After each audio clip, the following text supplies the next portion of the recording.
Friends, कैसे हैं आप सब लोग। So welcome to all in this video. So guys, आज इस वीडियो में हम शुरू करने वाले हैं अबाउट एब्जॉर्प्शन। तो इससे प्रीवियस वीडियो में हमने फार्माकोकिनेटिक्स ऑलरेडी शुरू कर दिया है। तो फार्माकोकिनेटिक्स में हमने सबसे पहले बात की थी एब्जॉर्प्शन की, फिर डिस्ट्रीब्यूशन, मेटाबॉलिज्म एंड एक्सक्रीशन। तो आज हम एब्जॉर्प्शन को डिटेल में पढ़ने वाले हैं कि हमारी बॉडी में ड्रग्स का एब्जॉर्प्शन कैसे होता है। ठीक है, तो एब्जॉर्प्शन में अगर आप देखोगे तो ट्रांसपोर्ट अक्रॉस द मेम्ब्रेन, यानी एक मेम्ब्रेन है, उस मेम्ब्रेन को क्रॉस करके ड्रग जो है हमारी ब्लड सर्कुलेशन में जाएगी। ठीक है, इसी प्रोसेस को हम क्या बोलते हैं, एब्जॉर्प्शन बोलते हैं। अब देखो, हमारी जो मेम्ब्रेन होती है ना, वो लिपिड्स की बनी होती है। ठीक है, अगर आप देखोगे, अगर आपने फ्लूइड मोज़ेक मॉडल पढ़ा है तो आपने यहाँ पे पढ़ा होगा कि जो हमारी मेम्ब्रेन होती है ना, सेल मेम्ब्रेन होती है, तो वो बाय फॉस्फोलिपिड्स की बनी होती है। ठीक है, फॉस्फोलिपिड्स की बनी होती है, बाय लेयर होती है, यानी 2 लेयर्स होती है। और यहाँ पे प्रोटीन्स एम्बेडेड होते हैं लेयर के अंदर। तो उन प्रोटीन्स का क्या काम होता है ये भी हम आगे देखेंगे।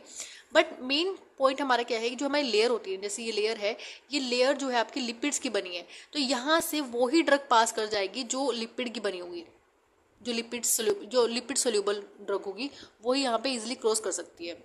अब देखो, बात ये नहीं है कि सिर्फ लिपिड सोल्यूबल ड्रग ही यहाँ पे ट्रांसपोर्ट होगी। यहाँ से वाटर सोल्यूबल भी ड्रग जो है वो भी ट्रांसपोर्ट होती है, लेकिन उसका अलग मेथड होता है। तो हमें वही सब चीज़ें यहाँ पे आज पढ़नी है कि कैसे एक वाटर सोल्यूबल ड्रग और जो लिपिड सोल्यूबल ड्रग है वो एक मेम्ब्रेन को कैसे क्रॉस करती है। ठीक है, तो सबसे पहले हमें ये जानना होगा कि हमारे जो ये फॉस्फोलिपिड्स की जो लेयर है ये कैसे बनती है। इसमें थोड़ा सा इसके बारे में डिटेल में थोड़ा सा जान लेते हैं। वैसे आपने ऑलरेडी इसके बारे में पढ़ा हुआ है। तो हमारी जो ये मेम्ब्रेन है ये फॉस्फोलिपिड्स की बनी होती है, बाय लेयर होती है। ठीक है, यहाँ पर जो ये लेयर है, अगर आप देखते हो इसके बीच में ना, यहाँ पे कुछ प्रोटीन्स के इस तरह से कैरियर प्रेजेंट होते हैं। ये प्रोटीन कैरियर प्रेजेंट होते हैं, कहीं पर चैनल्स प्रेजेंट होते हैं। तो ये हमारी लेयर का एक रिप्रेजेंटेशन है। तो इस लेयर में आपकी बाई लेयर आपको दिख रही है यहाँ पे। इस बाई लेयर से अगर लिपिड सोल्यूबल ड्रग है तो वो ईजिली डायरेक्टली यहाँ पे क्या होगा, यहाँ से इस लेयर को क्रॉस करके ट्रांसपोर्ट हो जाएगी। ठीक है, लेकिन अगर यहीं पे अगर वाटर सोल्यूबल की अगर हम बात करते हैं तो इस वाटर सोल्यूबल को हम इजीली इस लेयर से, इस बाय लेयर से क्रॉस नहीं करवा सकते। इस वाटर सोल्यूबल ड्रग के लिए हमारे पास स्पेसिफिक एक तरह से प्रोटीन कैरियर होते हैं। ठीक है, जिस प्रोटीन कैरियर की हेल्प से जो वाटर सोल्यूबल ड्रग है ये ट्रांसपोर्ट होगी। ठीक है, इसके अलावा चैनल्स भी प्रेजेंट होते हैं, ये भी वाटर सोल्यूबल ड्रग्स के लिए ही चैनल होते हैं। ठीक है, इन चैनल्स के थ्रू क्या होगा, ईजिली ड्रग जो है हमारी क्रॉस कर जाएगी। लेकिन ये वाटर सोल्यूबल ड्रग की मैं बात कर रही हूँ। ठीक है, क्योंकि वाटर सोल्यूबल ड्रग को हम इजीली क्रॉस नहीं करवा सकते हैं। लिपिड सोल्यूबल जो होती है वो इजीली डायरेक्टली आप बोल सकते हो क्रॉस कर जाती है हमारी लेयर को। अब देखो, यहाँ पर मैंने वही सब चीज़ें लिखी हुई है। लिपिड सोल्यूबल जो ड्रग्स हैं, यहाँ पे लिपिड सोल्यूबल लिख लेना। ठीक है, लिपिड सोल्यूबल। अब लिपिड सोल्यूबल ड्रग जो है वो इजीली क्रॉस कर जाती है through the membrane. But water soluble को क्या होता है कि वो इजीली क्रॉस नहीं कर पाती है। तो यहाँ पे उसको प्रोटीन कैरियर की हेल्प लेनी पड़ती है और डायरेक्टली वो चैनल्स के थ्रू भी जा सकती है। तो इस तरह से चैनल प्रेजेंट होता है, इसके थ्रू भी वो ड्रग हमारी जा सकती है। और ये नॉट ईजी क्रॉस, वो इजीली क्रॉस नहीं कर सकती है वाटर सोल्यूबल ड्रग। ठीक है, अब यहाँ पे एक इंपॉर्टेंट पॉइंट क्या आता है, अगर हमारी ड्रग जो है लिपिड सोल्यूबल है और यहाँ पे ड्रग जो है वाटर सोल्यूबल है, तो इनमें से कौन सी ड्रग सबसे पहले जाएगी। सबसे मतलब आसान सा क्वेश्चन मैंने आपसे पूछा है, कौन सी जो ड्रग है इजिली इस लेयर को क्रॉस करेगी। फॉर एग्जाम्पल ये बाय लेयर है। ठीक है, ये बाय लेयर मैंने आपके लिए बनाई है यहाँ पे, फॉस्फोलिपिड्स लेयर। तो ये बाय लेयर है, इस बाय लेयर से ये ड्रग जो लिपिड सोल्यूबल ड्रग है वो इजिली क्रॉस कर जाएगी। ठीक है, मैंने आपको बताया क्योंकि डायरेक्टली क्रॉस कर जाती है, इजीली क्रॉस कर जाती है। लेकिन वाटर सोल्यूबल को क्रॉस करने के लिए कैरियर प्रोटीन की जरूरत होती है। तो इसलिए इसका जो क्रॉस है, इसका जो ट्रांसपोर्ट है वो इजीली नहीं होगा। तो यहाँ पे लिखा हुआ है कि ये डिलेड होगी, इसकी जो ट्रांसपोर्ट है वो डिले होगा, और जो लिपिड सोल्यूबल ड्रग है वो इजीली ट्रांसपोर्ट कर जाएंगी। अब देखो, जो सबसे पहले आएंगी, सबसे पहले क्रॉस करके आएंगी, तो वो उसका जो एक्शन है वो भी फास्ट होगा। ठीक है, और यहाँ पे इनका एक्शन जो है वो स्लो होगा। ऑब्वियस ही बात है, अगर डिले हो रही है तो एक्शन भी तो स्लो होगा ना इसका। और उसके बाद देखो, मैक्सिमम हमें ड्रग कौन सी बनानी होती है जिसका एक्शन जल्दी आए, फास्ट एक्टिंग हो, जल्दी मतलब हमारी बॉडी में काम करे। तो वो हमें मैक्सिमम ड्रग कैसे बनानी होती है, फास्ट एक्टिंग वाली, यानी लिपिड सोल्यूबल हम ड्रग बनाने की कोशिश करते हैं क्योंकि ये फास्ट एक्टिंग करती है। उसके बाद हमारे पास आता है ट्रांसपोर्ट। अब यहाँ पे ट्रांसपोर्ट के लिए हमारे पास पैसिव डिफ्यूजन होता है, फिल्ट्रेशन होता है, स्पेसिफिक ट्रांसपोर्ट होते हैं। तो इस टॉपिक को आपको बहुत अच्छे से पढ़ना है। आपका जो भी अगर आप एग्ज़ाम देते हो, ठीक है, ड्रग इंस्पेक्टर, कोई भी अगर आप फार्मासिस्ट का एग्ज़ाम दोगे, जीपैट भी बहुत इंपॉर्टेंट एग्जाम है, तो वो भी अगर आप दे रहे हो तो उसके पॉइंट ऑफ व्यू से भी ये बहुत ज़्यादा इंपॉर्टेंट टॉपिक है, यहाँ से क्वेश्चन आते ही आते हैं। ठीक है, अब ट्रांसपोर्ट में आपको यहाँ पे समझना है कि कौन कौन से ट्रांसपोर्ट होते हैं जिसके थ्रू हमारी ड्रग जो है एक लेयर को क्रॉस कर जाती है। तो कुछ सबसे पहला था हमारे पास आता है पैसिव डिफ्यूजन। पैसिव डिफ्यूजन से आप हो सकते हो 90 to 95% जो है यही पैसिव डिफ्यूजन से हमारी ड्रग ट्रांसपोर्ट होती है। ठीक है, उसके बाद फिल्ट्रेशन होता है, देन स्पेशल ट्रांसपोर्ट भी हमारे बॉडी में प्रेजेंट होते हैं, जैसे कि facilitated transport, active transport and pinocytosis transport. ठीक है, तो ये तीनों स्पेसिफिक ट्रांसपोर्ट में आते हैं। इसको पूरा अच्छे से पढ़ लेना है, टीएससी क्लासिफिकेशन 2-3 बार लिख लोगे तो इजीली समझ आ जाएगी। ठीक है, उसके बाद देखो यहाँ पे सबसे इंपॉर्टेंट यहाँ पे कंसेप्ट है। मान लो ये पूरा एक हिल है, ठीक है, इस तरह से हिल है, और ये हिल का डाउन एरिया है, ये अप एरिया है। ठीक है, अब देखो यहाँ पे आप ये खड़े हो, आपको जाना है ऊपर, ऊपर जाना है, इस हिल के ऊपर चढ़ना है। तो आप जब ऊपर चढ़ते हो तो आपकी एनर्जी लगेगी यहाँ पे। ठीक है, जब भी आप अप हिल ट्रांसपोर्ट करते हो, अप हिल यानी जब आप ऊपर चढ़ोगे तो आपकी एनर्जी रिक्वायर होगी, वहाँ पे एनर्जी जो है लगेगी आपकी। लेकिन अगर वही बात, अगर ये पेन है इसमें ऐसे नीचे छोड़ दूँ तो इसमें कोई एनर्जी लगेगी नहीं। ठीक है, लेकिन अगर मैं पेन को ऊपर लेके आ रही हूँ तो मेरे हाथ में जो मूवमेंट हो रही है उसमें तो एनर्जी लग रही है, लेकिन अगर मैं अपने हाथ को ऊपर से ऐसे छोड़ मतलब पेन छोड़ दूँ तो नीचे कोई एनर्जी लगी नहीं, मेरे नीचे गिराने में कोई एनर्जी लगी नहीं हमारे पास।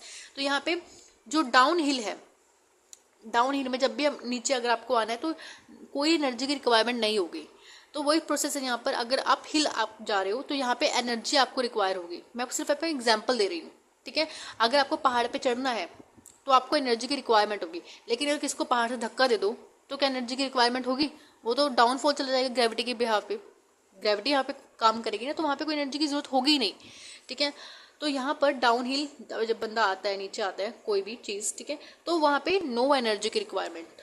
ये प्रोसेस बहुत ज़्यादा इंपॉर्टेंट है, ये मैंने इसलिए आपको बताया, जब हम ये ट्रांसपोर्ट पढ़ेंगे ना तो यहाँ पे ये जो आपको थ्योरी है समझ आएगी। ठीक है, तो अब सबसे पहले हम पढ़ते हैं पैसिव डिफ्यूजन, जो आपकी बॉडी में 90 to 95% जो है काम यही करता है, पैसिव डिफ्यूजन। तो पैसिव डिफ्यूजन में क्या होता है, तो यहाँ पे पैसिव डिफ्यूजन में हमारे पास प्रिंसिपल, मूवमेंट, एनर्जी, इसका सैचुरेशन पॉइंट, नेचर क्या है, कैरियर कौन सा है, तो ये सब चीज़ें हम इसमें बात करेंगे। अब देखो जो पैसिव डिफ्यूजन जो होता है ना, इसमें बेसिकली क्या होता है, ये एक तरह से डाउन हिल प्रोसेस है, यानी इसमें कोई एनर्जी की रिक्वायरमेंट नहीं होगी। क्योंकि देखो पैसिव में बेसिकली क्या होता है, जैसे हमारे पास यहाँ पर ये बहुत सारे इधर जो है वाटर मॉलिक्यूल है। ठीक है, इधर इधर बहुत सारा पानी है और इधर बहुत ही कम पानी है। तो ये पानी, अब ऑब्वियस सी बात है, अब पानी ज़्यादा से कम की तरफ जाएगा, यानी जहाँ पे ज़्यादा कंसंट्रेशन, तो मूवमेंट कैसे होगा, मतलब यहाँ से हाई से लो होगा। यहाँ पे हाई कंसंट्रेशन थी वाटर की, तो ये लो कंसंट्रेशन की तरफ आ जाएगा पानी, पानी वहीं मूव करेगा ना जहाँ पे कम पानी होगा। तो इस तरह से क्या होगा, हाई टू लो। ठीक है, जहाँ पर हाई कंसंट्रेशन है वहीं वो लो कंसंट्रेशन की तरफ जाएगा, तो हाई टू लो मूवमेंट यहाँ पे होगी।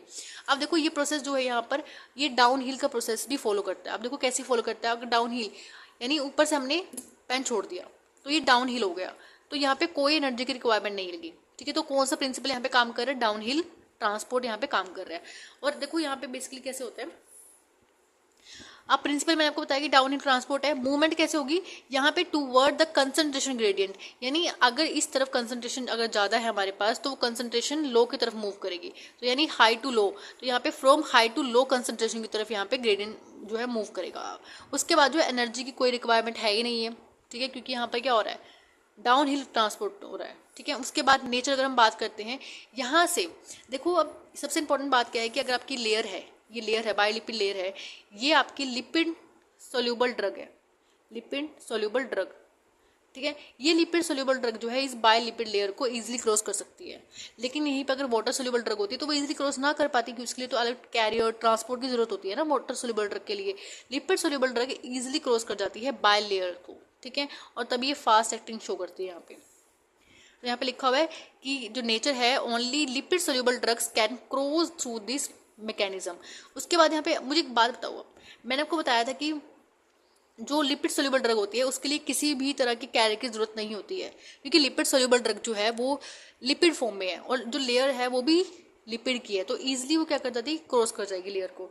यहाँ पे किसी भी तरह की प्रोटीन की, किसी तरह से अलग से कैरियर की जरूरत नहीं होती है, किसी तरह की चैनल की जरूरत नहीं होती है लिपिड सोल्यूबल को ड्रग को ट्रांसपोर्ट कराने के लिए। लेकिन वहीं अगर मैं बात करती हूँ वाटर सोल्यूबल ड्रग के लिए, तो वाटर सोल्यूबल ड्रग के लिए स्पेसिफिक प्रोटीन्स की, चैनल्स की, कैरियर की जरूरत होती है। ठीक है, तो देखो यहाँ पे वही चीज़ लिखी हुई है कि नो रिक्वायरमेंट, कैरियर्स की कोई रिक्वायरमेंट नहीं होती है, एंड फास्ट एक्टिंग होता है। मैक्सिमम ड्रग हमें जो है वो लिपिड सोल्यूबल ही बनानी होती है, तो वहाँ पे वही पॉइंट लिखा हुआ है। उसके बाद जो है सैचुरेशन। अब सैचुरेशन क्या होता है, मान लो देखो सैचुरेशन कब आएगा, मान लो आपके पास ये जो है ये कैरियर है, इसमें सिर्फ और सिर्फ 2-3 ही बाइंडर है। अगर मान लो यहाँ पे सिर्फ चार ही ड्रग्स के लिए बाइंडर यहाँ पे लगे हुए हैं, और एक बार में 4 ही बैठ सकते हैं, इसका मतलब अगर आप 5 बिठाओगे तो 5 नहीं बैठ सकते। तो जब तक ये 4 आगे यहाँ पे छोड़ के नहीं आएंगे तब तक अगले वाले यहीं पे खड़े रहेंगे। ठीक है, जब भी वापस कैरियर्स को छोड़कर वापस आएंगे तभी अगले 4 नेक्स्ट आके बैठेंगे, इस तरह से होता है। लेकिन जब लिपिड सोल्यूबल ड्रग्स के लिए हमें यहाँ पे कोई कैरियर की जरूरत है ही नहीं है, तो यहाँ पे कोई सैचुरेशन पॉइंट आएगा ही नहीं, समझ रहे हो, क्योंकि यहाँ पे किसी तरह का कैरियर की जरूरत लगी नहीं रही है। ये जो पॉइंट है ना सैचुरेशन का, ये वहीं पे आता है जहाँ पे कैरियर की रिक्वायरमेंट होती है। अब ये जो कैरियर वाला पॉइंट है, जब हम वाटर सोल्यूबल ड्रग्स के लिए जब हम पढ़ेंगे तब हम वहाँ पे हमें सैचुरेशन पॉइंट देखने को मिलेगा। तो सैचुरेशन पॉइंट भी कहाँ पे काम आता है, जब जहाँ पर कैरियर होता है, क्योंकि ये जो सैचुरेशन जो होता है वो कैरियर्स के अंदर ही होता है। ठीक है, वहाँ पे स्पेसिफिक साइट जो होती हैं, स्पेसिफिक सीटें होती हैं बेसिकली, जिससे हम ट्रांसपोर्ट करा सकते हैं अपने ड्रग को। तो यहाँ पे नो अकर्स, यानी जो सैचुरेशन पॉइंट है वो अकर है ही नहीं, होता ही नहीं है यहाँ पे। और उसके बाद जो है देखो जो ट्रांसपोर्ट है ना वो कंसंट्रेशन के ऊपर डिपेंड करता है। जितनी ज़्यादा अमाउंट में कंसंट्रेशन है उतना ही ट्रांसपोर्ट होगा।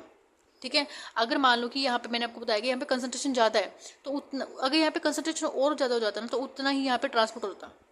ठीक है, अगर कंसंट्रेशन कम है, अगर यहाँ पे कंसंट्रेशन कुछ है ही नहीं है, तो कैसे ट्रांसपोर्ट हो जाएगा यहाँ पे, समझ रहे हो।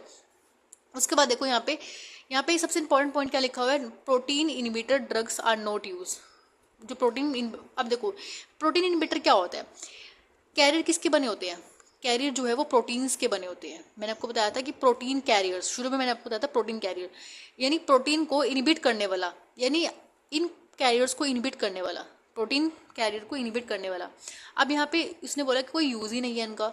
अब सिंपल सी बात है, जब यहाँ पे कैरियर इस्तेमाल हो ही नहीं रहा है, सैचुरेशन पॉइंट हो ही नहीं रहा है, जब यहाँ पे प्रोटीन कैरियर ही नहीं है, तो हमें प्रोटीन इनहिबिटर्स की क्या ज़रूरत पड़ रही है यहाँ पे देने की। प्रोटीन इनहिबिटर कहाँ पर आएंगे, जब हम वाटर सोल्यूबल ड्रग्स पढ़ेंगे ना, वाटर सोल्यूबल ड्रग्स के लिए जब हम ट्रांसपोर्ट सिस्टम पढ़ेंगे, ट्रांसपोर्ट मैकेनिज्म पढ़ेंगे, वहाँ पर हमें प्रोटीन इनहिबिटर देखने को मिलेगा, समझ रहे हो। अब यहाँ पर प्रोटीन इनहिबिटर्स रिक्वायर ही नहीं है। अब आप कहोगे कि प्रोटीन इनहिबिटर देना ही क्यों है, देखो कई बार क्या होता है हमें बॉडी में ट्रांसपोर्टेशन जो है, जब आप मेडिसिन आगे पढ़ोगे ना तो वहाँ पे चीज़ें काम आएंगी। अभी आपने सिर्फ ये फार्माकोलॉजी शुरू ही की है। ठीक है, अभी जब आप ड्रग्स पढ़ोगे, मेडिसिन पढ़ोगे, कौन कौन सी मेडिसिन किस डिसीजेस के लिए काम आती है, उनका मैकेनिज्म पढ़ोगे, तब आपको समझ आएगा प्रोटीन इनहिबिटर्स क्या होते हैं। अभी तो आपकी इनिशियल स्टेज है, बट मैं तभी कह रही हूँ आपको कि आप नोट्स बनाते चलो, उसको रिवाइज करते चलो। अब हमने यहाँ पे पैसिव डिफ्यूजन तो पढ़ लिया, अब हम बात करेंगे स्पेशल ट्रांसपोर्ट में फैसिलिटेटेड ट्रांसपोर्ट की। अब इसमें क्या होता है बेसिकली, देखो इसकी मैंने क्या किया हुआ है, यहाँ पे पॉइंट्स में लिखा हुआ है कि कौन कौन से पॉइंट्स इसमें क्या होते हैं। अब यहाँ पे हम देखते हैं फैसिलिटेटेड ट्रांसपोर्ट में क्या होता है। मूवमेंट अगर हम बात करते हैं, मूवमेंट कैसे होगा, ये भी कंसंट्रेशन ग्रेडियंट से ही होगा। यानी अगर यहाँ पे कंसंट्रेशन ज़्यादा है, अगर कंसंट्रेशन ज़्यादा है और यहाँ पे कम कंसंट्रेशन है, तो मूवमेंट क्या होगा, हाई टू लो होगा, हाई टू लो मूवमेंट होगा। तो लो मूवमेंट यहाँ पे क्या हुआ, देखो from high to low concentration. Transport जो है कंसंट्रेशन ग्रेडियंट पे डिपेंड करता है, यानी जितनी ज़्यादा कंसंट्रेशन होगी उतनी यहाँ पे ट्रांसपोर्ट होगा। उसके बाद बात करते हैं प्रिंसिपल की। प्रिंसिपल में क्या है, ये भी डाउन हिल ट्रांसपोर्ट को ही फॉलो करता है, यानी यहाँ पे नीचे आ रहे हैं ये भी आप बोल सकते हो कि जो हमारी ग्रेविटेशनल फोर्स होती है उसको यहाँ पे फॉलो कर रहा है, कोई एनर्जी की रिक्वायरमेंट नहीं है। ठीक है, एंड देखो no requirement of energy, downhill transport है ये भी एक तरह से। नेचर क्या है, अब देखो यहाँ पर हमारे पास, अगर हम जब पैसिव डिफ्यूजन पढ़ा था, यहाँ पे देखो जब हमने पैसिव डिफ्यूजन पढ़ा था तो यहाँ पे किसी भी तरह से आप देखोगे जो वाटर सोल्यूबल ड्रग है ओनली लिपिड सोल्यूबल ड्रग्स के लिए यहाँ पे अवेलेबल था। लेकिन फैसिलिटेटेड में क्या होता है, यहाँ पे वाटर सोल्यूबल ड्रग्स के लिए स्पेसिफिकली ये जो फैसिलिटेटेड ट्रांसपोर्ट है बना है। ठीक है, तभी तो उसको स्पेशल ट्रांसपोर्ट में रखा गया है। स्पेशल ट्रांसपोर्ट मीन्स कि स्पेशल ड्रग्स के लिए होता है जो इजीली क्रॉस नहीं कर पाती। तो यहाँ पे जब वाटर सोल्यूबल ड्रग आ गई, मैंने आपको बताया था कि वाटर सोल्यूबल ड्रग सिर्फ और सिर्फ कैरियर के थ्रू जाती है, कैरियर चैनल के थ्रू जाती हैं, ठीक है। वो डायरेक्टली क्रॉस नहीं कर सकती है लिपिड बाय लिपिड लेयर को। तो यहाँ पे कैरियर की रिक्वायरमेंट होती है। आप समझ आया आपको मैं आपको बार बार क्यों बोल रही थी वाटर सोल्यूबल ड्रग्स और लिपिड सोल्यूबल ड्रग्स की इतना मैं एफर्ट क्यों डाल रही थी? क्योंकि यहाँ पर इनके कैरियर्स की रिक्वायरमेंट होती है, ठीक है। उसके बाद देखो यहाँ पे सैचुरेशन पॉइंट होगा, क्योंकि मैंने आपको बताया था कि जहाँ पे भी कैरियर्स होते हैं, क्योंकि कैरियर्स के पास क्या होता है स्पेसिफिकली, जैसे मान लो कि कैरियर है, इस कैरियर के पास मान लो कि सिर्फ और सिर्फ 5 ही बंदों को या 5 ही ड्रग मॉलिक्यूल को बिठाने की सीट है, ठीक है। अब जब तक ये कैरियर वापस इन 5 को छोड़कर नहीं आएगा, तब तक अगले वाले जो ड्रग मॉलिक्यूल है वो ऐसे ही खड़े रहेंगे यहाँ पे, ठीक है। ऐसे ही यहाँ पे मतलब पड़े रहेंगे जब तक ये वाला प्रोटीन कैरियर यहाँ पे खाली नहीं होगा। तो यहाँ पे सैचुरेशन पॉइंट होता है, यहाँ पे एक टाइम के बाद सैचुरेशन पॉइंट आता है। लेकिन अगर मान लो कि बहुत सारे यहाँ पे अगर लेयर है, इस लेयर से डायरेक्टली कुछ भी मतलब कोई रोकथाम नहीं है, ड्रग जो है इजीली पास कर रही है, यहाँ पे किसी तरह का कैरियर है ही नहीं है, तो जहाँ पे भी कैरियर होता है वहाँ पर सैचुरेशन पॉइंट आता ही आता है। तो यहाँ पे सैचुरेशन पॉइंट जो है वो अकर्स यानी होता है। उसके बाद देखो मैंने आपको बताया था कि प्रोटीन इनहिबिटर्स, यहाँ पे प्रोटीन इनहिबिटर्स जो है वो काम करता है। अगर मैंने आपको बताया कि पैसिव में प्रोटीन इनहिबिटर्स ज़रूरत नहीं होती है देने की, क्योंकि वहाँ पर कैरियर्स नहीं होते। तो ये जो कैरियर्स होते हैं वो प्रोटीन के बने होते हैं। अगर हम इनको इनहिबिट कर दें तो क्या ये प्रोसेस आगे हो पाएगी कि वाटर मॉलिक्यूल सोल्यूबल जो ड्रग्स है ये क्या ये मूव कर पाएंगे? नहीं कर पाएंगे। तो यहाँ पे प्रोटीन इनहिबिटर्स काम करता है, इसका जो है मैकेनिज्म करता ही करता है, ठीक है। तो यहाँ पे लिखा हुआ है कि मैकेनिज्म स्टॉप कर देता है किसका? कैरियर प्रोटीन्स का। समझ आया? उसके बाद देखो हमारे पास आता है एक्टिव ट्रांसपोर्ट। हमने यहाँ पे स्पेशल ट्रांसपोर्ट में फैसिलिटेटेड ट्रांसपोर्ट पढ़ लिया, एक्टिव हम बात करते हैं एक्टिव ट्रांसपोर्ट की। अब देखो एक्टिव से क्या समझ आ रहा है आपको? एक्टिव मीन्स इसमें कहीं ना कहीं एनर्जी लगेगी, ठीक है। अब तक कोई एनर्जी की रिक्वायरमेंट नहीं हुई है पैसिव में और फैसिलिटेटेड में, लेकिन एक्टिव में हमारे पास एनर्जी की रिक्वायरमेंट होती है। अब सबसे पहले इसकी मूवमेंट की बात करते हैं। तो यहाँ पे against the concentration gradient low to high, मान लो मैंने आपको बताया था कि मान लो कंसंट्रेशन यहाँ पे बहुत ज़्यादा थी और यहाँ पे कंसंट्रेशन कम है, तो यहाँ से यहाँ मूवमेंट होनी चाहिए थी। लेकिन जब इसकी अपोजिट मूवमेंट होने लगती है, यानी लो टू हाई कंसंट्रेशन में जब जाता है, तो इसको हम बोलते हैं एक्टिव ट्रांसपोर्ट। अब इस मूवमेंट को होने के लिए यहाँ पे एनर्जी की रिक्वायरमेंट होती है। समझ आ रही है? यहाँ पे इस मूवमेंट के लिए एनर्जी की रिक्वायरमेंट होती है। तो against the concentration gradient from, अब ये अगेंस्ट जा रहा है, पहले कंसंट्रेशन ग्रेडियंट के थ्रू जा रहा था, अब ये अगेंस्ट हो गया कंसंट्रेशन ग्रेडियंट के, ठीक है। उसके बाद लो टू हाई, यानी यहाँ से ये लो है, ये हाई कंसंट्रेशन की तरफ मूव कर रहा है। उसके बाद देखो यहाँ पे प्रिंसिपल कौन सा यूज होता है? अप हिल ट्रांसपोर्ट, यानी हमारे पास इस तरह से कुछ था ना, वो ये डाउनफॉल था, ये अप वाला था, ये डाउन था, तो यानी ऊपर जाना है आपको ऊपर। तो यहाँ से अप हिल ट्रांसपोर्ट, यानी अप हिल ट्रांसपोर्ट हो रहा है। तो अप हिल ट्रांसपोर्ट में एनर्जी लगेगी, तो यहाँ पे एनर्जी रिक्वायर्ड है। उसके बाद देखो यहाँ पे नेचर क्या है, यहाँ पे लिपिड सोल्यूबल ड्रग भी जा सकती है, वाटर सोल्यूबल ड्रग भी ट्रांसपोर्ट हो सकती है। कैरियर्स की रिक्वायरमेंट होती है, ठीक है, क्योंकि यहाँ पे वाटर सोल्यूबल ड्रग्स भी आ गई है अब, तो कैरियर की रिक्वायरमेंट होती है। उसके बाद यहाँ पे सैचुरेशन पॉइंट भी होगा, क्योंकि यहाँ पे वाटर सोल्यूबल ड्रग है, कैरियर्स है, तो सैचुरेशन पॉइंट भी आएगा। प्रोटीन इनहिबिटर्स भी आएंगे, क्योंकि यहाँ पे कैरियर इस्तेमाल हो रहे हैं। समझ आ रही है बात? तो यहाँ पे ये चीज़ें बहुत ज़्यादा इंपॉर्टेंट है, इसको कहीं पे लिख लेना। और इसके अलावा पेपर में आपके एग्ज़ाम में इससे फालतू कुछ भी नहीं आने वाला, मैं आपको गारंटी के साथ बोल रही हूँ। हो सकता है इसके एग्जाम्पल्स आपसे पूछ ले, लेकिन इतना सफिशेंट है। अब हम बात करते हैं स्पेशल ट्रांसपोर्ट में पिनोसाइटोसिस। अभी पिनोसाइटोसिस क्या होती है बेसिकली? देखो यहाँ पर पिनोसाइटोसिस में 2 तरह से होता है। पिनोसाइटोसिस जो है आपकी एक तरह से वेसिकल फॉर्मेशन होता है। वेसिकल क्या होता है बेसिकली? यहाँ पे एक तरह से इस तरह से वेसिकल होती है और उसके अंदर आपके इस तरह से कोई भी मॉलिक्यूल्स या कोई भी आपका सब्सटेंस प्रेजेंट हो सकता है, ठीक है। तो वेसिकल्स, इसको हम बोलते हैं वेसिकल प्रोसेस। इसमें बेसिकली क्या होगा, पिनोसाइटोसिस जो होती है वो 2 तरह से होती है, एंडोसाइटोसिस एंड एक्सोसाइटोसिस। एंडो में क्या होता है? देखो एंडो मीन्स कि अंदर साइड, यानी इनसाइड में क्या होता है, मान लो आपके पास ये सेल है और इस ड्रग मॉलिक्यूल को आपके सेल के अंदर जाना है, ठीक है। तो सबसे पहले क्या होगा, इस तरह से फॉर्मेशन होगा, ठीक है, और ड्रग जो है पास आएगी। तो ये ड्रग बाद में क्या होगा, थोड़ी देर बाद ये जो ड्रग है वो अंदर चली जाएगी, तो यानी एंडोसाइटोसिस हो रही है, यानी ड्रग जो है वो सेल के अंदर मूव कर रही है। इसके ये अपोजिट जो है एक्सोसाइटोसिस, यानी कि जो ड्रग का मूवमेंट है वो बाहर जा रहा है। तो ड्रग पहले अंदर थी, अब ये बाहर आ गई है, ड्रग जो है वो बाहर आ गई है, तो इसको हम बोलते हैं एक्सोसाइटोसिस। तो पिनोसाइटोसिस में 2 ही आपके पास पढ़ना होता है आपको। इसमें वेसिकल फॉर्मेशन होता है। एंडोसाइटोसिस क्या होती है, यानी ड्रग का जो है मूवमेंट वो अंदर हो रहा है, और एक्सोसाइटोसिस में क्या होता है, ड्रग का मूवमेंट बाहर हो रहा है, सिंपल है। उसके बाद देखो यहाँ पे कैरियर्स। अब देखो हम सबसे पहले हमने बात की थी कैरियर क्या होते हैं, प्रोटीन कैरियर क्या होते हैं, कैरियर किस चीज़ के लिए इंपॉर्टेंट होते हैं। तो मैंने आपको पहले बताया था वाटर सोल्यूबल ड्रग्स के लिए कैरियर इंपॉर्टेंट होते हैं। ठीक है, जितनी भी वाटर सोल्यूबल ड्रग है उनके लिए स्पेसिफिक कैरियर चैनल्स की ज़रूरत होती है। ठीक है, और देखो यहाँ पर कैरियर जो होते हैं वो प्रोटीन से बने होते हैं। कैरियर जो है प्रोटीन से बने होते हैं। इन प्रोटीन को इनहिबिट करने के लिए प्रोटीन इनहिबिटर दे सकते हैं। ठीक है, अगर आपको किसी भी स्पेसिफिक कैरियर के को स्टॉप करना है, इनहिबिट करना है, तो हम यहाँ पे कैरियर इनहिबिटर दे सकते हैं। उसके बाद देखो यहाँ पे हमें इन कैरियर्स को दो पार्ट्स में डिवाइड किया गया है। कैरियर प्रोटीन्स होता है, एक चैनल होता है। अब कैरियर प्रोटीन में क्या होता है, कैरियर प्रोटीन में आगे दो तरह से होता है, यूनिपोर्ट और को ट्रांसपोर्ट। अब यहाँ पे यूनिपोर्ट में क्या होता है, देखो यूनि मीन्स यानी एक ही डायरेक्शन में जा रहा है। ठीक है, देखो यहाँ पे यूनि में क्या होता है, अगर मान लो कि आपका ये इस तरह से प्रोटीन है और ये प्रोटीन में से इस तरह से एक ही जगह पे यानी एक ही साइड में आपकी जो ड्रग है वो मूव कर रही है, तो इसका मैंने यहाँ पे अपोजिट बता दिया है। बेसिकली सिंपल एक ही ट्रांसपोर्ट है, ये अलग अलग ट्रांसपोर्ट है, एक ट्रांसपोर्ट नहीं है, अलग अलग ट्रांसपोर्ट है, अलग अलग कैरियर्स प्रोटीन है ये। तो ये बेसिकली क्या होगा, एक मैंने आपको बताया कि अपोजिट वाला बता दिया, यानी एक ही साइड मूव करेगा। ठीक है, जो ड्रग का जो मूवमेंट है वो एक ही साइड होगा। लेकिन को ट्रांसपोर्ट में क्या होता है, देखो को मीन्स यानी एक ही ट्रांसपोर्ट में बेसिकली यानी को, यहाँ पे दो चीज़ें इकट्ठी हो गई हैं, दो हो गए हैं। तो यहाँ पे यानी क्या होगा, बेसिकली जो को ट्रांसपोर्ट है वो दो तरह से क्लासीफाई किया गया है, सिम पोर्ट और एंटी पोर्ट। सिम पोर्ट में क्या होता है, SIM means same side, same side, anti means opposite. तो यानी एक ही ट्रांसपोर्ट है, तो यहाँ पे बेसिकली दो जो है वो एक ही तरफ है, सेम साइड यहाँ पे ट्रांसपोर्ट होगा। लेकिन एंटी में क्या है, वो अपोजिट साइड होगा, एक बाहर कर रहा है एक अंदर कर रहा है। ठीक है, उसके बाद हम बात करते हैं चैनल्स की।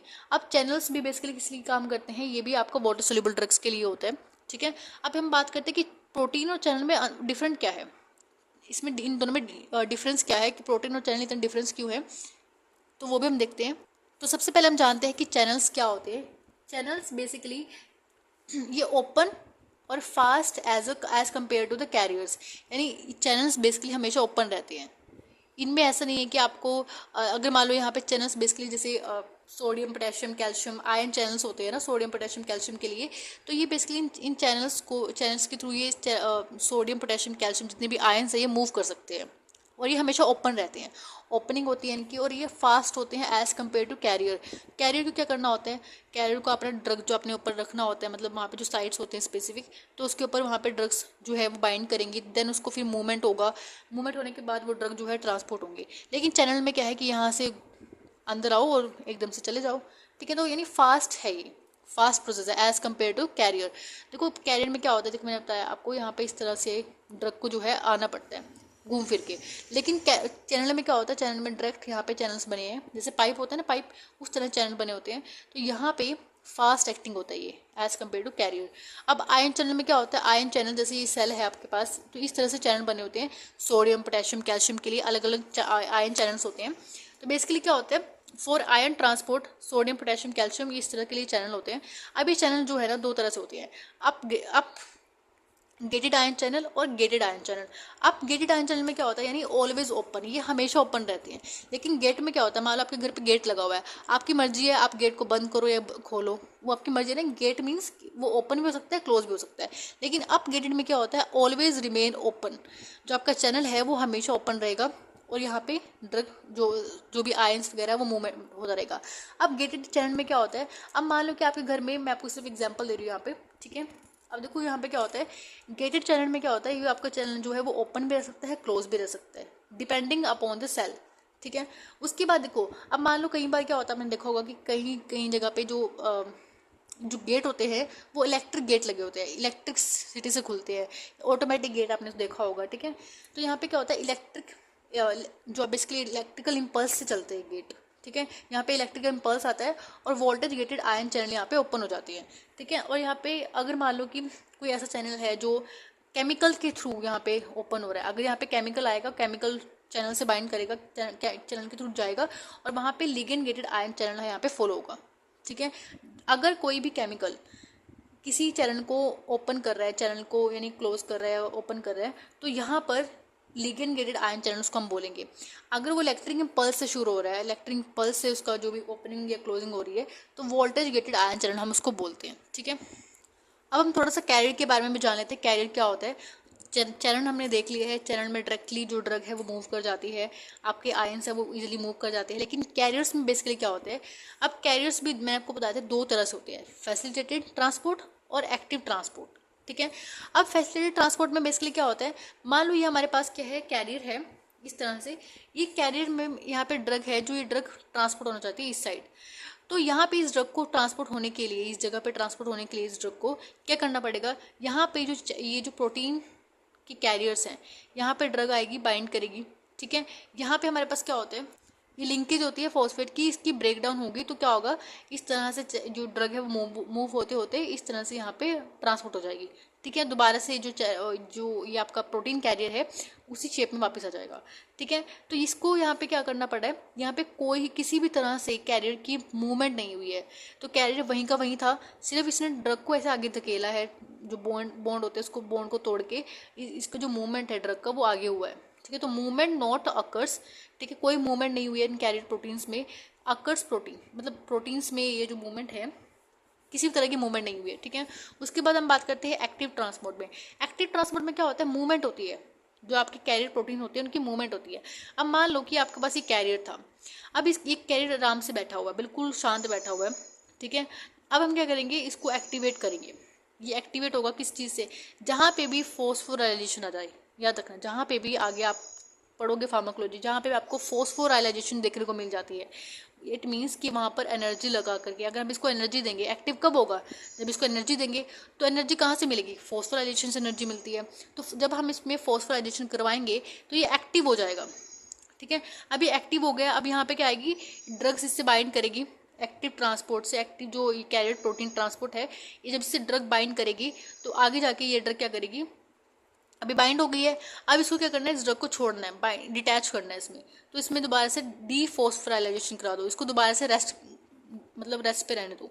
ठीक है, अब जब ये ड्रग इसको छोड़ देगा तो यानी क्या होगा, यहाँ पे ड्रग जो है ये ट्रांसपोर्ट हो गई। ठीक है, पहले ड्रग यहाँ पे थी, अब ड्रग जो है ट्रांसपोर्ट होके दूसरी साइड आ गई है।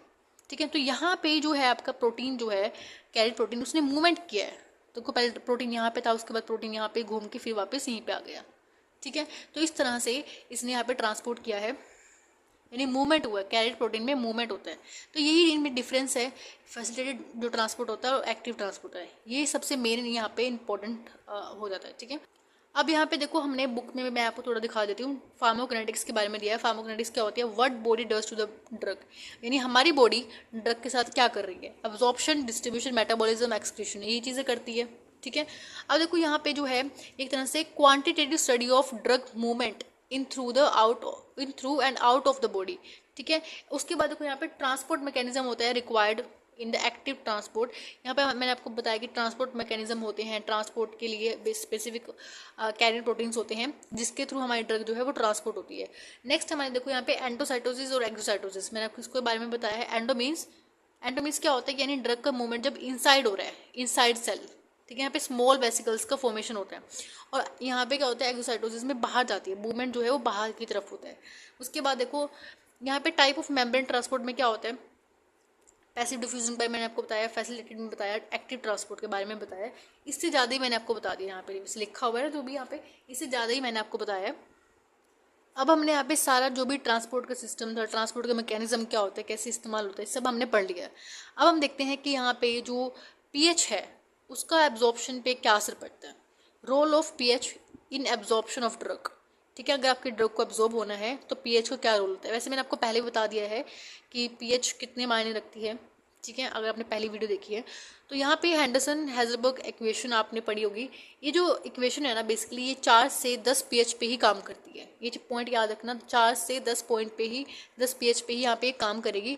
अगर हम बात करते हैं, अगर हमारे पास वीक एसिडिक है, अगर ड्रग हमारी जो है अगर वो वीक एसिडिक है तो यहाँ पे क्या फॉर्मूला होगा, pH pK is equal to pK plus log ionized और अनआयनाइज्ड। आयनाइज्ड मैंने आपको बताया क्या होती है, आयनाइज्ड भी आपको पता है। ठीक है, तो उसका ये फर्स्ट वीडियो मैंने आपको बताया था दोनों चीज़ें।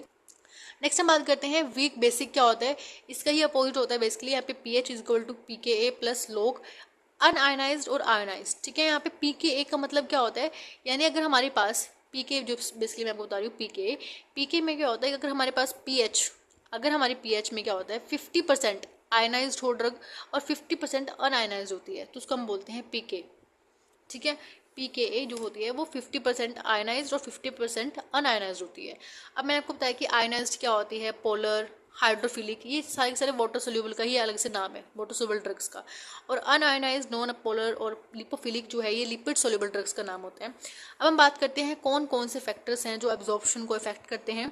सबसे पहले हम बात करते हैं लिपिड सोल्यूबल। अगर हमारी ड्रग जो है वो लिपिड सोल्यूबल होगी तो उसका एब्जॉर्प्शन ज़्यादा होगा। ठीक है, क्योंकि हमारी जो लेयर है, मेम्ब्रेन है, ट्रांसपोर्ट मेम्ब्रेन है, वो भी फोस्फोलिपिड्स की बायलिपिड लेयर है। ठीक है, तो एक्टिव जो लाइक आपस में अट्रैक्ट करते हैं, सबको पता है। उसके बाद है हमारे पास लिक्विड फॉर्म।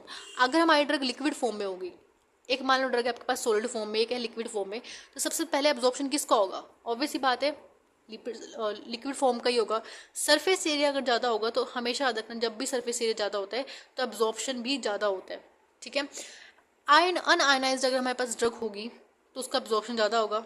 ठीक है, और अगर वो आयनाइज हो जाएगी तो उसका एक्सक्रीशन बॉडी से हो जाता है, तो यहाँ पे एब्जॉर्प्शन उसका कम हो जाएगा। तो ये चीज़ याद रखना, अनआयनाइज्ड ड्रग में एब्जॉर्प्शन हमेशा ज़्यादा होता है और आयनाइज्ड ड्रग होती है उसका एब्जॉर्प्शन हमेशा कम होता है।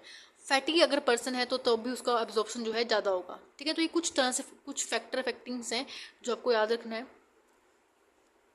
अब हम बात करते हैं कौन कौन सी प्रॉब्लम्स होती है रिलेटेड टू द एब्जॉर्प्शन। सबसे पहले हम बात करते हैं गट वॉल इफेक्ट। देखो कई बार क्या होता है, जब हम कोई ड्रग लेते हैं तो कई बार ड्रग लेने से क्या होता है, गट वॉल पे इरोजन हो सकता है। ठीक है, तो इस वजह से यहाँ पे एक तरह से गट वॉल इफेक्ट भी आपको देखने को मिलता है। ल्यूमिनल इफेक्ट क्या होता है, जब हम दो ही मेडिसिन को इकट्ठे लेते हैं तो उसमें जो इफेक्ट है उसका डिक्रीज भी हो सकता है, इंक्रीज भी हो सकता है। जब भी हम दो मेडिसिन को कॉम्बिनेशन में ले रहे हैं तो उसका इफेक्ट कम भी हो सकता है, ज़्यादा भी हो सकता है, तो यहाँ पे ल्यूमिनल इफेक्ट उसको हम बोलते हैं। फर्स्ट पास मेटाबॉलिज्म में बेसिकली मैंने आपको पहले भी बताया था, अगर हमारी ड्रग का एब्जॉर्प्शन ना हो, डिस्ट्रीब्यूशन ना हो, वो सीधा ही मेटाबॉलिज्म प्रोसेस में चली जाए तो उसको हम बोलते हैं फर्स्ट पास मेटाबॉलिज्म। यानी जो हमारी ड्रग है वो सबसे पहले पास कहाँ होगी, मेटाबॉलिज्म पे। अगर उसका एब्जॉर्प्शन ही नहीं होगा, डिस्ट्रीब्यूशन ही नहीं होगा, तो कैसे हमारी बॉडी में इफेक्ट दिखाएगी। तो यहाँ पे फर्स्ट पास मेटाबॉलिज्म सबसे पहले हो जाता है। ठीक है, और मेटाबॉलिज्म होकर एक्सक्रीट आउट हो जाते हैं हमारी बॉडी से, तो यहाँ पे कोई इफेक्ट ही नहीं आया। ठीक है, अब एक चीज़ मैं आपको बता दूं कि जो फर्स्ट पास मेटाबॉलिज्म है वो हम उसको प्रिडिक्ट नहीं कर सकते। मान लो आपने ओरली रूट से, बेसिकली जो फर्स्ट पास मेटाबॉलिज्म जो है ना वो ओरली आपको देखने को मिलता है और रेक्टल देखने को मिलता है समटाइम। ठीक है, तो ओरल रूट से अगर आप मेडिसिन ले रहे हो और मान लो आपने 100 mg ली है, तो हम ये प्रिडिक्ट नहीं कर सकते कि 100 mg में से हमारे पास हमारी बॉडी में कितनी mg ड्रग जाएगी। ये अनप्रिडिक्ट है, क्योंकि फर्स्ट पास मेटाबॉलिज्म की वजह से यहाँ पे अनप्रिडिक्शन आ जाती है। ठीक है, तो हम यहाँ पे प्रिडिक्ट नहीं कर सकते कि कितनी मेडिसिन आपके ब्लड में गई है। उसके बाद देखो यहाँ पे ओनली लिपिड सोल्यूबल ड्रग जो है, अभी फर्स्ट पास मेटाबॉलिज्म बेसिकली हम देखते हैं कि कौन कौन से मेडिसिन के साथ होता है। अगर हमारी ड्रग हाईली लिपिड सोल्यूबल है तो वो फर्स्ट पास मेटाबॉलिज्म शो करती है। ठीक है, अगर हमारी ड्रग मैं आपको दोबारा बता रही हूँ, अगर हमारी ड्रग हाईली लिपिड सोल्यूबल है तो वो फर्स्ट पास मेटाबॉलिज्म को शो करेगी। उसके बाद देखो अगर उसको रूट ऑफ एडमिनिस्ट्रेशन जो होता है वो ओरल और रेक्टल रूट से अगर आप दे रहे हो तो फर्स्ट पास मेटाबॉलिज्म शो होगा। अगर आप इसको अवॉइड करना चाहते हो, फर्स्ट पास मेटाबॉलिज्म अगर आप अवॉइड करना चाहते हो तो आप अपनी ड्रग को आप सबलिंगुअल रूट से दे सकते हो। ठीक है, अगर आपको अवॉइड करना है तो सबलिंगुअल रूट से दे सकते हो। मैंने आपको पहले बताया था सबलिंगुअल रूट क्या होता है। उसके बाद अगर प्रोफाइल की अगर हम बात करते हैं, नो एब्जॉर्प्शन मेटाबॉलिज्म जो है बेसिकली सीधा ही मेटाबॉलिज्म हो जाता है, यहाँ पे एब्जॉर्प्शन भी नहीं होता, मेटाबॉलिज्म प्रोसेस हो जाता है उसका। उसके बाद देखो यहाँ पे to avoid the first pass metabolism, अगर हमें फर्स्ट पास मेटाबॉलिज्म को अवॉइड करना है तो सबलिंगुअल रूट से आपको ड्रग मेडिसिन दे सकते हो। ये रूट ऑफ एडमिनिस्ट्रेशन, इसकी फुल फॉर्म क्या होती है, रूट ऑफ एडमिनिस्ट्रेशन। इसके एग्जांपल मैंने आपको बताया था, प्रोप्रेनोल हो गया, आइसोप्रेनोलोन हो गया। ठीक है, तो और यहाँ पे आपको पूरी ड्रग्स दे रखी है, मैंने आपको 2 ही ड्रग्स यहाँ पे लिखी हुई थी अपने उसमें, बट यहाँ पे पूरी ड्रग्स आपको लिखी हुई है कौन कौन सी ड्रग जो होती है वो फर्स्ट पास मेटाबॉलिज्म में जाती है। प्रोपेनोल हो गया, आइसोप्रेनिलिन हो गया, टेस्टोस्टेरोन हो गया, साल्बिटामोल, ये सारी मेडिसिन आप आगे पढ़ोगे। ठीक है, थियोफाइलिन हो गया, मॉर्फिन हो गया, नाइट्रोग्लिसरीन हो गया, लीडोकेन हो गया। ठीक है, ये सारी मेडिसिन आप आने वाली वीडियोस में पढ़ोगे, फार्माकोलॉजी जब हम शुरू करेंगे मेडिसिन के में तो वहाँ पे सारी मेडिसिन आएंगी, इनके यूजेस, मैकेनिज्म ऑफ एक्शन सब डिटेल में पढ़ेंगे। ठीक है, सो आई होप आपको आज का लेक्चर समझ आया होगा and thank you for watching this video. Have a nice day.